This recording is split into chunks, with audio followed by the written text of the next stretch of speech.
Coucou tout le monde, j'espère que vous allez bien. Cette guidance s'adresse aux vierges et aux poissons. Le signe opposé de la Vierge et le poisson, le signe opposé au poisson et la Vierge. J'ai choisi ce nouveau concept. Bon, alors j'ai gardé, le même concept et les mêmes questions de mes guidances. J'ai juste divisé par deux puisque mon travail alimentaire ne me permet pas de faire 12 guidances et 12 signes. Ça, voilà, ça me met trop la pression. Et je ne trouve surtout pas le temps de le faire. Donc j'ai choisi une autre idée. Et du coup, comme je m'intéresse un petit peu à l'astrologie, j'ai trouvé que l'axe du signe, dans un sens comme dans l'autre, était assez intéressant. Puisque pour trouver une harmonie et un équilibre dans son signe et dans sa vie, on doit travailler son opposé. Donc, j'estime que lorsque je parle d'une guidance et que je parle de sa polarité et négative, eh bien, peut-être que chacun va y trouver un peu son compte. S'il sent que la polarité est basse, il va travailler l'énergie opposée et vice-versa. Donc, c'est un test pour ce mois de juin et j'espère que ça vous conviendra. En tout cas, j'ai hâte d'avoir vos commentaires là-dessus. On commence donc, alors d'un point de vue général, donc je vais vous proposer évidemment, pardon, j'ai oublié de faire la petite parenthèse, je vous propose un plan d'observation, un plan de réflexion, des pistes de réflexion pour le mois de juin, bon, pour éviter de tomber dans certains pièges, pour comprendre mieux certaines situations, pour arriver à prendre de meilleures décisions, ouvrir de meilleures portes, tout ça dans le but de vivre dans l'ici et maintenant, de vivre en conscience, car pour moi, le vivre en conscience est la clé d'un bien-être, d'une joie de vivre et d'une certaine harmonie. Alors, d'un point de vue général, on a deux arcanes majeurs. Nous avons l'étoile en dos de deck, qui est une très très belle arcane majeure, et nous avons l'amoureux sur la vie sentimentale. Pour le reste, pas mal de personnages. Nous avons 4 personnages, beaucoup d'épées et des deniers. J'ai une coupe associée. Bon, en fait, la carte à chaque fois, la carte est sortie par 2. Et à chaque fois, j'ai eu l'amoureux. Donc, ce qui est vraiment intéressant, ça va être cette carte-là. Le 10 de coupe l'accompagne. Je l'ai gardé. Mais on a principalement de la matière et du mental. On n'a pas de bâton. On n'a pas de bâton. 1, 2 et une coupe. Ah, mais la coupe, je la mets entre parenthèses. Donc, on n'a pas on n'est pas dans la vitalité, on n'est pas dans l'instinctif, on n'est pas non plus dans le sentiment, on est dans la matière et dans le mental. Alors, on va ouvrir la guidance tout de suite avec ce qui va vous tirer vers le haut, la source inspiratrice, l'énergie extérieure, 7 d'épée. Le 7 est un chiffre assez particulier dans le tarot puisque si elle est en polarité haute, en polarité positive, c'est une carte qui partage, qui diffuse. Le 6, on a trouvé l'harmonie, la symétrie. Le 7, on partage. Le 7 d'épée, en fait, est en train de se rendre compte que le mental peut être porteur, que le mental peut être intelligent et que le mental est en train de s'ouvrir à un autre espace qui est le sentiment et l'affectif. Là, ce qui est marrant, c'est que le personnage, on dirait qu'il a fini la guerre et qu'il est en train de ramener en fait ses armes que représente le mental. Hein. Puisque dans tout le travail, le travail de l'as, qui est le potentiel jusqu'au 6, on doit canaliser son mental, on doit sortir de la raison, on doit sortir des pensées toxiques, des pensées obsédantes, etc. Enfin, on structure. Et plus on structure, et plus on se rend compte que le mental peut être aussi bien néfaste qu'il peut être généreux, enfin quand je dis généreux, qu'il peut être positif et peut donner des belles idées, des idées humanistes et faire rentrer l'écoute, la communication et l'affectif. C'est ça le 7 d'épée. Donc ce qui va être porteur dans ce mois de juin, c'est de toujours considérer que le mental est un point fort, est un point positif pour communiquer, pour commencer à écouter ce que l'autre a à dire et pour ranger tout ce qui est toxique dans le placard. Donc ça, c'est ce qui va peut-être vous aider à ne pas tomber dans certains pièges, à vous tirer vers le haut. C'est l'encre dans laquelle il va falloir peut-être tremper votre plume, si toutefois cela vous parle. l'humeur générale du tirage, c'est l'étoile.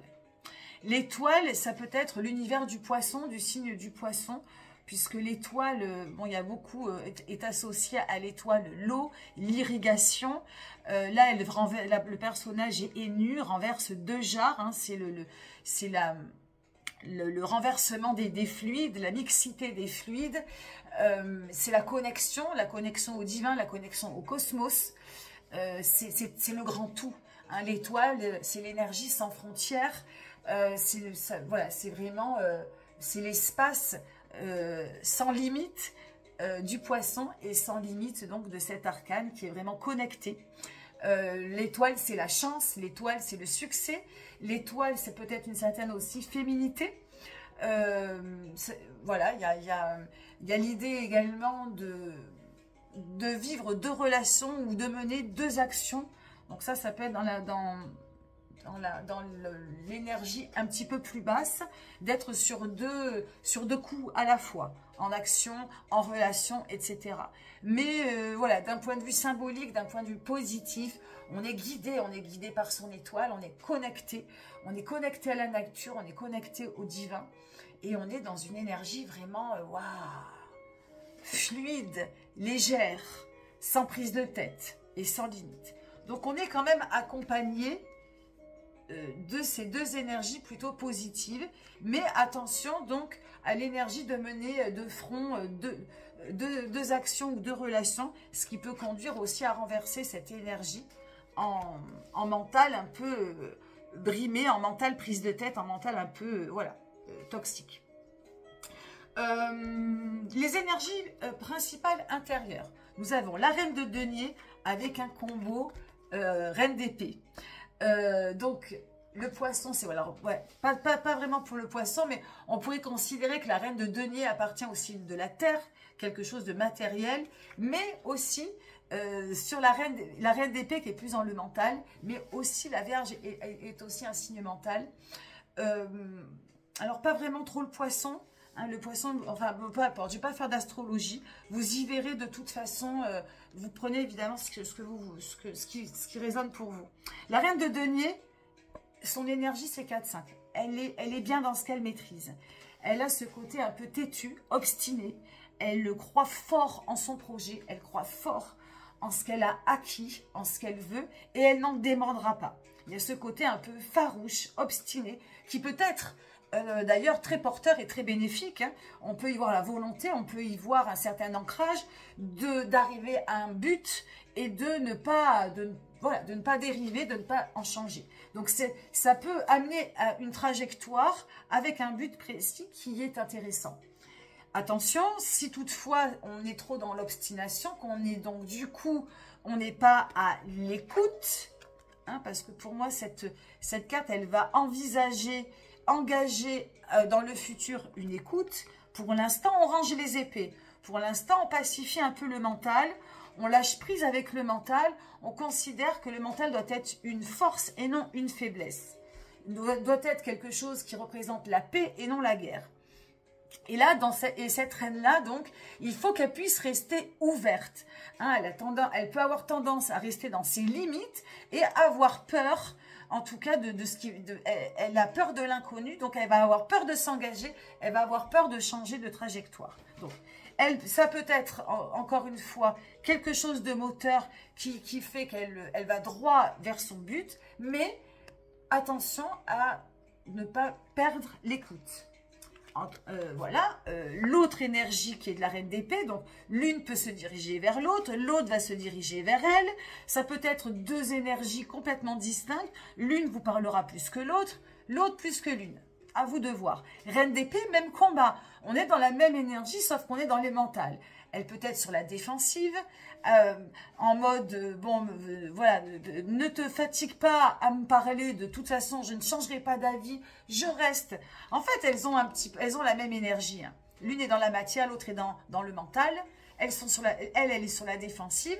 Elle n'est pas têtue, elle a peur. Elle a peur de penser autrement, elle a peur de se faire influencer, elle a peur de se faire manipuler. Elle touche un peu son ventre comme si on touchait un peu à ses enfants, à sa tribu. Et voilà, elle serait prête peut-être à mordre si, voilà, si ça la déstabilisait trop. Elle s'est construite une stabilité sur un certain mode de fonctionnement et elle va avoir du mal à penser différemment. Donc, il y a toujours des choses positives là-dedans, mais encore une fois, attention, parce que ça peut limiter. Et là, vous êtes dans une humeur qui est sans limite, hein, qui n'a pas besoin justement de trop de limites, sauf si vous êtes engagé dans plusieurs relations ou dans plusieurs liens où vous êtes un peu tiré à droite, tiré à gauche et vous ne savez pas où donner de la tête. Ça peut du coup rendre le mental un peu fragile, un peu sur la défensive et dans la matière, voilà, c'est pareil.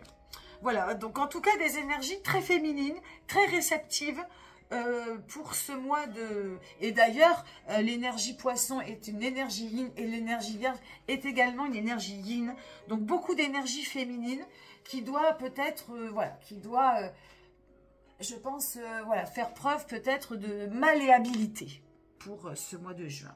Alors le sentimental, eh ben, le sentimental c'est les amoureux, tout simplement. Donc on baigne dans un mois de communication où le plaisir, la beauté, l'amour est à son apogée. Alors, l'amour inconditionnel, le plaisir social, le plaisir d'être ensemble, voilà. Alors, il peut y avoir ce sentiment d'avoir un choix à faire, hein, qui est peut-être en lien avec cette humeur, donc, alors, le choix à faire, de choisir ses amis, de choisir son partenaire, de choisir sa famille, de choisir, voilà, il peut y avoir ce sentiment d'avoir des choix, d'être un petit peu, de naviguer comme ça entre voilà, plusieurs relations, pas forcément négatives, hein, mais bon, voilà, c'est juste au niveau du timing.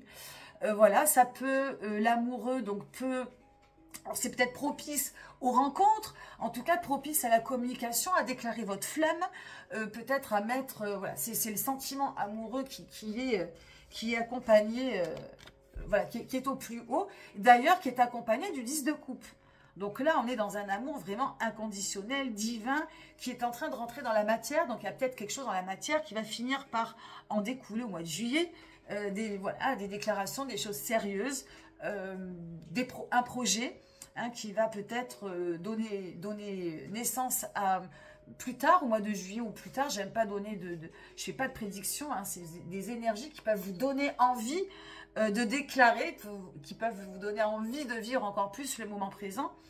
Ce 10 de coupe, ça peut être aussi, attention, hein, un blocage, une impossibilité d'être heureux, une impossibilité de faire un deuil, une impossibilité d'avancer, hein, auquel cas l'amoureux là est au centre, le cœur est au centre, le sentiment est au centre, et il y a peut-être des remises en question à faire autour de ce sujet.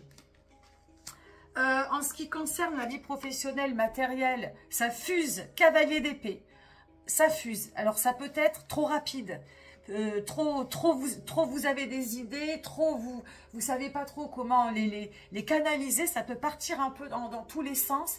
Donc c'est en tout cas, ça peut être très positif.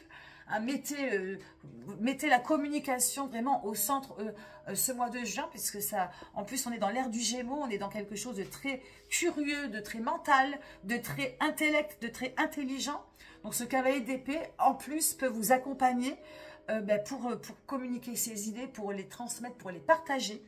Mais attention, ça peut effectivement partir un peu dans tous les sens. Donc, on a du côté de la Vierge qui est dans l'analyse, qui est dans le détail, ça peut être très fort. Dans le Poisson qui est un peu diffus aussi, ça peut être intéressant, attention à canaliser. Le cavalier d'épée parle également de transition, et lui aussi, après l'épée, vient l'affectif. Hein. Donc, on est vraiment dans quelque chose qui est porteur, qui est peut-être trop rapide. Alors, il peut avoir un bon rythme s'il est canalisé, mais vous pouvez peut-être être trop rapide pour la personne qui sera en face, le patron, le collègue, l'employé, l'associé, ou ça peut être également dans la matière. Hein. Quand je parle de vie professionnelle, je parle aussi de vie dans la matière. En tout cas, au niveau communication, ça peut être trop rapide, trop je cherche à illusionner, je cherche à aller vite. Peut-être un peu trop.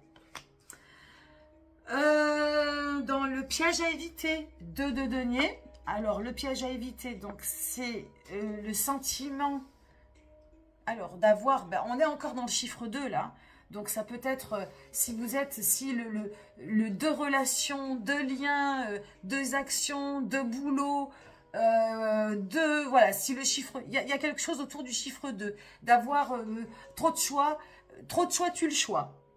Alors peut-être que ce piège à éviter, c'est de ne pas vous, peut-être qu'il va falloir vous décider, hein, de vous engager plus d'un côté que de l'autre, ou peut-être pas. Ces deux de denier, ça peut faire rentrer un peu plus dans la matière voilà, certaines situations hein, qui sont peut-être trop dans l'abstrait, trop dans le mental. Donc le piège à éviter là, c'est de peut-être le faire descendre. En tout cas, c'est autour du chiffre 2 et autour du choix.